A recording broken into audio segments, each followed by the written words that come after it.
Hi wow English followers, how are you? I hope you're doing really well.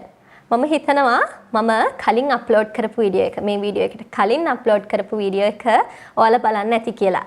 මම ඒකෙදි කතා කරා හරි ලස්සනට සිංහල කතා කරන ෆොරින කෙනෙක් ගැන සහ එයාගෙන් අපිට ගන්න තියෙන ආදර්ශය මොකක්ද කියන එක ගැන. ඉතින් එතනදී මම තව ගොඩක් දේවල් ගැන කතා කරා. මම හිතනවා ඔයා වීඩියෝ එක බලලා ඇති කියලා. ඔයා මේ වීඩියෝ එක බැලුවේ නැත්නම් මෙතන link එකක් පෙන්නයි. එහෙමත් නැත්නම් description box එකේ මම link එක දාලා තියන්නම්. ඔයාලට පුළුවන් මේ වීඩියෝ එක බලලා මේ වීඩියෝ එක බලන්න. ඉතින් මේ වීඩියෝ එකේ හිටපු ෆොරින හරි ලස්සනට සිංහල කතා කරනවානේ වැරදි හරි. එතකොට එයාගේ හිතේ ලොකු ශක්තියක් තියෙනවා සිංහල කතා කරන්න. හැබැයි අපේ රටේ සමහර මිනිස්සු ඉන්නවා ඉංග්‍රීසි කතා කරනකොට අනිත් අය වැරදි ඉංග්‍රීසි කතා කරනකොට hina වෙනවා. සහ එයාලා සිංහල ලැන්ග්වේජ් එක තමන්ගේ මව් භාෂාවම ටිකක් පහත් කරලා කතා කරන තත්වයක් තමයි දැන් සමාජයේ පොඩක් පේන්න තියෙන්නේ. ඒකට හේතුව තමයි ඉංග්‍රීසි පුළුවන් කෙනා ඉහළ මට්ටමක තියලා සලකන්නත් ඉංග්‍රීසි බැරි කෙනාව පහතට දාලා සලකන්නත් දැන් සමහරු පුරුදු වෙලා තියෙනවා. ඉතින් ওই නිසාම මට මේ ළඟදී පොයම් එකක් හම්බුණා රෙජි සිරිවර්ධනගේ colonial cameo කියලා පොයම් එකක්. ඒ පොයම් එක මම කියවපු දවසේම හිතුවා මම මේක ගැන නම් channel එකට වීඩියෝ එකක් කරන්න ඕන කියලා. ඒකට හේතුව වෙන්නේ නැති සමහර විට මම ඉංග්‍රීසි ඉගෙන ගන්න නිසා සහ මම ඔයාලට උගන්වන නිසාම වෙන්නේ නැති. ඉතින් මේ පොයම් එක හරි ලස්සන පොයම් එකක්. හරි ලස්සන කතාවක් වටා තමයි ගෙතිලා තියෙන්නේ. මේ පොයම් එක ලියලා තියෙන්නේ රෙජි සිරිවර්ධන. මේ රෙජි සිරිවර්ධන කියන poet ශ්‍රී ලංකන් poet කෙනෙක්. ශ්‍රී ලංකාවේ මෙයා poet කෙනෙක් කියලා කියන්නේ පොයම් එක ලියන පුද්ගලයා. පොයම් එක ලියන පුද්ගලයාට පොයම් එක කියන්නේ කවියක් වගේ සාමාන්‍යයෙන් මොනවා හරි ලිඛිතව අපි මොනවා හරි ලියන කවියක් වගේ දෙයක්නේ. එහෙනම් මේ පොයම් එක ලියන කෙනා තමයි poet කියලා කියන්නේ. රෙජි සිරිවර්ධන කියන්නේ එහෙනම් ශ්‍රී ලංකන් poet කෙනෙක්. මෙයා කොළඹ එලිට් එකට තමයි අයිති වෙන්නේ. ඒ කියන්නේ ශ්‍රී ලංකන් එලිට් එක එහෙමත් නැත්නම් අපි කොළඹ එලිට් කියලා හඳුන්වන්නේ කවුද? එලිට් කියලා කියනවා අපි හයි ක්ලාස් කියන අදහස. මෙයා කොළඹ වල තමයි ඉපදුනේ සහ හැදුනේ වැඩුනේ. එතකොට මෙයා කොළඹ එලිට් එකේ පුද්ගලයෙක්. ඒ කියන්නේ කොළඹ හයි ක්ලාස් ෆැමිලි එකක තමයි මෙයා හැදිලා වැඩිලා තියෙන්නේ. කියන්නේ යාගේ අම්මා තාත්තාට සල්ලි තියෙන හොඳ උසස් පවුල් පැලැන්තියක එහෙම කෙනෙක් තමයි මේ රෙජි සිරිවර්ධන කියලා කියන්නේ. මෙයා මේ පොයම් එක පුරාවටම ඉංග්‍රීසි භාෂාව කොහොමද අපේ ලංකාවට බලපාලා තියෙන්නේ කියන එක ගැන කතා කරනවා. ඇත්තටම දැන් ඉංග්‍රීසි ලැන්ග්වේජ් එක කියලා කියන්නේ ෆොරින් කන්ට්‍රි එකකින් ආපු ෆොරින් ලැන්ග්වේජ් එකක්. ලංකාවේ මිනිස්සුන්ට ඔක කොහොම බලපායිද? සිංහල කතා කරන මිනිස්සු බහුලව ඉන්නේ. එතකොට කොහොම බලපායිද? මෙන්න මේ දේවල් ගැන තමයි මේ පොයම් එකේදී ප්‍රධාන වශයෙන්ම කතා කරන්නේ. දැන් පොයම් එකේ නම colonial cameo. Colonial refers to the time that Sri Lanka was governed under the British government. Colonial කියන එකෙන් කියනවා ශ්‍රී ලංකාව British government බ්‍රිතාන්‍ය රජයට යටත් වෙලා තිබුණු කාලයක් තිබ්බනේ. ඔන්න ඔය කාලය ගැන යම්කිසි අදහසක් හංගවනවා මේ colonial කියන වචනයෙන්. Cameo කියලා කියන්නේ cameo is a kind of jewelry. It's more like a necklace. cameo කියලා කියන්නේ jewelry එකක්, ආභරණයක්. අපි පළදින ආභරණයක්. මේක හරියට මාලයක්.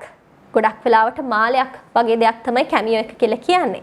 මේ තියෙන necklace එකේ ඒ මාලේ තියෙනනේ pendant එක, මාල පෙත්ත. මේ මාල පෙත්තේ pendant එකේ ගොඩක් වෙලාවට famous කවුරු හරි පුද්ගලයෙකුගේ ප්‍රසිද්ධ කෙනෙක්ගේ රූපයක් අච්චු ගහලා තියෙන ඒ වගේ මාලයකට තමයි අපි cameo එකක් කියලා කියන්නේ. එතකොට මේ පොයම් එකට colonial cameo කියලා රෙජි සිරිවර්ධන නම දාන්න හේතුව තමයි so English language is just like a kind of jewelry that Ceylon wore in the time of colonization. ඒ කියන්නේ හරියට ඉංග්‍රීසි ලැන්ග්වේජ් එක කියලා කියන්නේ මේ කොලනයිසේෂන් ජනපදකරණයේදී කියන්නේ බ්‍රිතාන්‍යයෙන් ඇවිල්ලා ලංකාව යටත් කරගෙන හිටපු කාලයක් තිබුණානේ. මෙන්න මේ කාලෙදී එයාලගෙන් අපිට ලැබුණු ආභරණයක් වගේ ශ්‍රී ලංකාවට ලැබුණු ආභරණයක් වගේ තමයි ඉංග්‍රීසි ලැන්ග්වේජ් එකේ හිතන්න. ශ්‍රී ලංකාව මෙහෙම අර සිටියම තියෙනවනේ ශ්‍රී ලංකාව අඳින්න කිව්වොත් ඔයාලා අඳින්නේ ලස්සනට. ඒකට මාලයක් දාලා කියලා හිතන්න. එහෙනම් ඔන්න ඔය මාලේ තමයි ඉංග්‍රීසි ලැන්ග්වේජ් එක. ඒකෙන් කියනවා ඉංග්‍රීසි ලැන්ග්වේජ් එක කොච්චරක් දුරට ශ්‍රී ලංකාවේ මිනිස්සුන්ට බලපෑමක් ඇති කරවලද කියලා. It shows the influence of English language during colonization. කොලොනයිසේෂන් එකේදී ජනපදකරණයේදී බ්‍රිතාන්‍ය ඇවිල්ලා ලංකාවේ ජනපද පිහිටව ගන්න කාලෙදී කොහොම බලපෑමක්ද මේ ඉංග්‍රීසි ලැන්ග්වේජ් එක නිසා ලංකාවට ඇති වුනේ කියන එක ගැන තමයි මේ පොයම් එක පුරාවට සම්පූර්ණයෙන්ම මෙයා කතා කරන්නේ. හරි ලස්සන ස්ටෝරි එකකින්. Sometimes because of English language some people experienced class-based discriminations because of language disparity. සමහර වෙලාවට ඉංග්‍රීසි ලැන්ග්වේජ් එක නිසා සමහර මිනිස්සු class based discrimination කියලා කියන්නේ class based කියලා කියන්නේ පන්ති අතර ඔන්න දැන් පරතරයක් ඇති වෙනවා. ඒ කාලේදී ඉංග්‍රීසි කතා කරන්න පුළුවන් නම් එයාට හොඳට සමාජයේ වැදගත්කමක් ඇති වුණා සහ එයාලා ඔන්න high class families වල අය. හැබැයි ඉංග්‍රීසි කතා කරන්න බැරි කෙනෙක් ඉන්නවා නම් එයා low class family එකක හරි පාත් කරලා එයාට කිසිම වැදගත්කමක් දෙන්නේ නැතුව තමයි සැලකුවේ. එහෙනම් මෙන්න මේ language disparity language එකේ තියෙන වෙනස්කම් ඒ කියන්නේ language එක භාවිතා කරන විදිහ අනුව මිනිස්සු classes වලට බෙදුවා. මෙයා high class, මෙයා low class.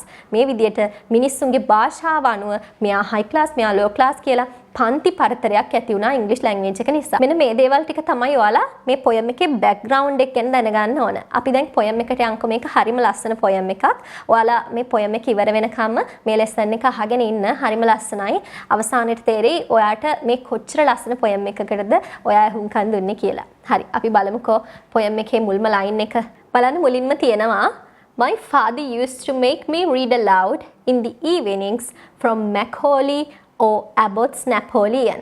මගේ තාත්තා හවසට මට කියලා ඉංග්‍රීසි වලින් මෙන්න මේ පොත් ටික කියවුවා කියන අදහස තමයි තියෙන්නේ. මෙතන තියෙනවානේ Macaulay or Abbott's Napoleon කියලා. මේවා English books, English novels. හෝ මොන හරි English පොත් මේවා. හරිද? එතකොට තාත්තා පුතාට කියවන්න යොමු කරන්නේ English books. එතනින් එයාගේ තාත්තගේ තියෙන westernized ideas පෙන්නනවා. බටහිරකරණය වෙච්ච අදහස්.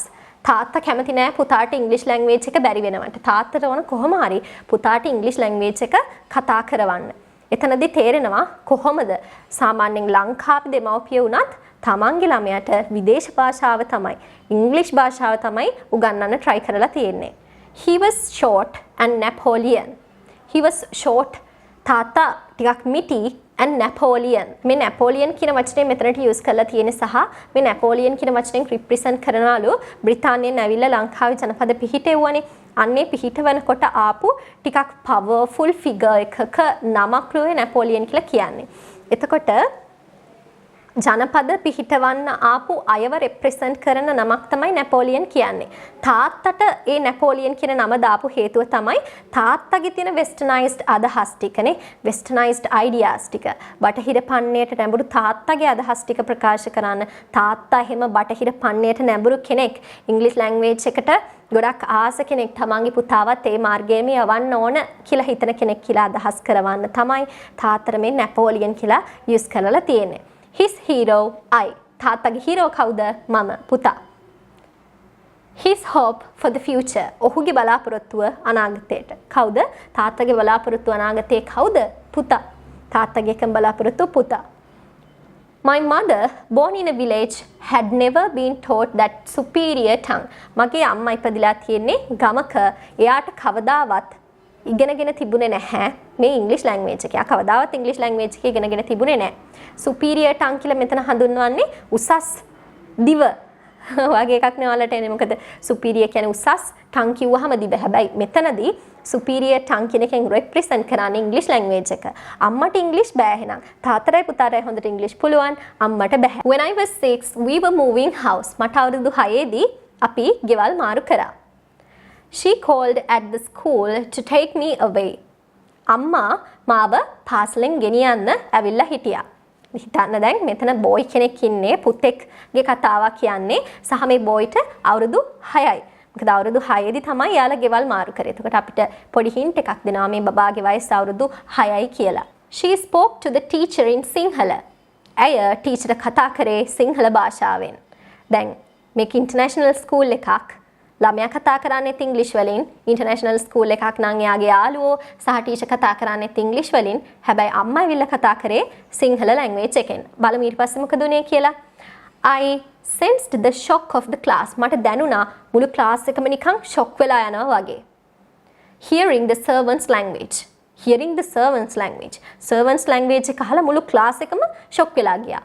වැඩකාරයන්ගේ භාෂාව කියලා ඒ කාලෙදී හඳුන්වලා තියෙන සිංහල භාෂාව. ඒකට සිංහල භාෂාව ඒ තරම්ම පහළට දාලා තමයි මෙතන කතා කරලා තියෙන්නේ.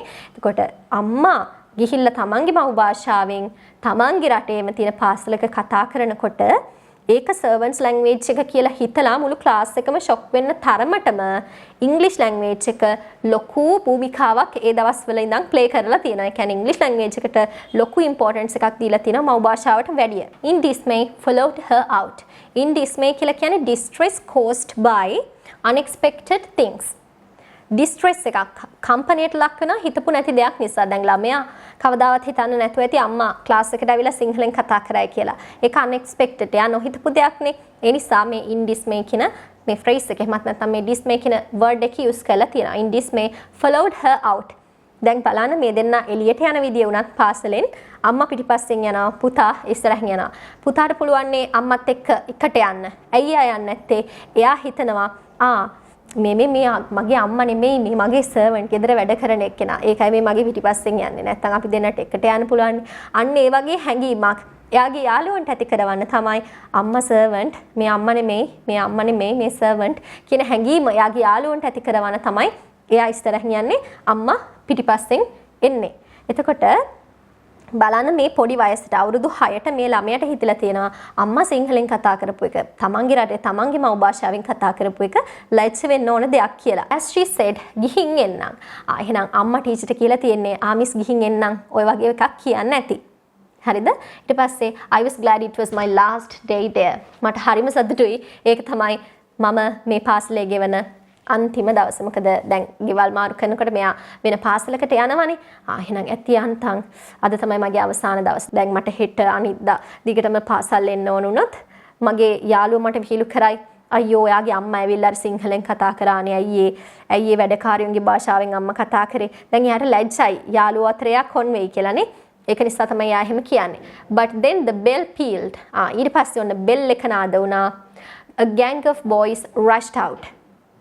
බොයිස්ලා රංචුවක් කොල්ල රංචුවක් එළියට දුවගෙන ආවා. ස්නිගරින් ඔය අපි කියන්නේ සමච්චලයට hina වෙනවා කියලා. laugh scornfully. හරි සමච්චලයට hina වෙන්නේ නෝන්ඩියට hina වෙනවා කියලා කියන්නේ. අන්න එහෙම hina වෙමින් තමයි බොයිස්ලා ටික ආවේ. and shouted in chorus. මෙන්න මේ දේ කියලා කෑ ගැහුවා. ගිහින් වරෙන් as my farewell. හරි ගිහින් වරෙන්. දැන් අම්මා කිව්වේ ගිහින් එන්නම් කියලානේ. ඒ නිසා අර බොයිස්ලා නෝන්ඩියට අර යාගේ යාළුවට කියනවා. ඒ කියන්නේ මේ ළමයට කියනවා ගිහින් වරෙන් කියලා කියනවා as my farewell මගේ සමුදීම විදියට. මොකද දැන් මෙයා පාසලෙන් යනවා. ඒ නිසා නිකන් යාගේ සමුදීම විදියට අර යාළුවෝ කියනවා ගිහින් වරෙන් කියලා. නෝන්ඩියට තමයි ඒක කියන්නේ. මොකද අම්මා සිංහලෙන් කතා කරපු නිසා. My mother pretended to not to hear the insult. insult කියන්නේ අපහසුතාවයට පත් කිරීම, අපහාස කරනවා වගේ අදහසක්. එතකොට අම්මා මේ නිකන් අර ඇහුනේ නෑ වගේ රංගපෑවා. එයාට අපහාස කරන එක, එයාව අපහසුතාවයට පත් කරන එක ඇහුනේ නෑ වගේ රංගපෑවා කියලා කියනවා. The snobbish little bastards. snobbish කියලා කියන්නේ හරි පුහු කියන අදහස. හරි සෙල්ලක්කාර අන්න ඒ වගේ අදහසක් තියෙන snobbish කියන එකේ. little bastard කිව්වම bastard කියන්නේ නම් it's an impolite word. ඒක හරි නරක වචනයක්. but how can I blame them? ඒ වුණාට මම කොහොමද දැන් මෙයා the snobbish little bastards කියලා මේ කොල්ලොන්ට බනිනවා. දැන් හොඳටම තරහ ගිහිලා තියෙන යාගේ යාළුවොත් එක්ක. but how can I blame them? හැබැයි කොහොමද මම යාලට බනින්නේ? හැබැයි මෙහෙම ප්‍රශ්නයක් එනවා නේද? තමන්ගේ අම්මව එහෙම අපහසුතාවයට පත් කරනකොට ළමෙක්ට බැරිද යාගේ යාළුවා වුණත් ගිහිල්ලා ඔහොම කරන්න එපා, ඔහොම හොඳ නෑ කියලා පොඩ්ඩක් කියන්න. හැබැයි මෙයා එහෙම කරාද? නෑ. හේතුව තමයි මෙයාට ඇත්තටම අම්මා කතා කරපු නිසා සිංහලෙන් ලැජ්ජේ හිතිලා තියෙන්නේ. හරි? ඊට පස්සේ තියෙනවා that day I was deeply ashamed of my mother. ඔන්න එයා කෙලින්ම කියනවා එදා දවස් නම් මම මගේ අම්මා නිසා ලොකු ලැජ්ජාවකට, ලොකු අපහසුතාවයකට, ලැජ්ජාවකට පත් වුණා. Now whenever I remember දැන් මට ඒක මතක් වෙනකොට I'm ashamed of myself. මට මං ගැනම ලැජ්ජයි.